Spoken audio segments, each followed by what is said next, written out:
X-33 right side cover removal. Raise the heads until the bottom clears the top of the right side cover. Power down the printer. Remove the 4 caps and the 4 Phillip head screws from the side cover.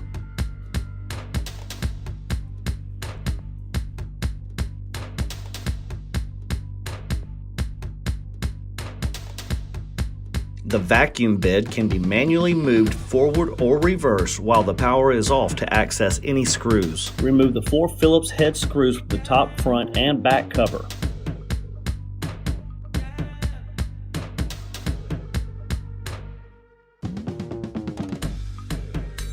Lean the cover back slightly and disconnect the cover light before removing the cover.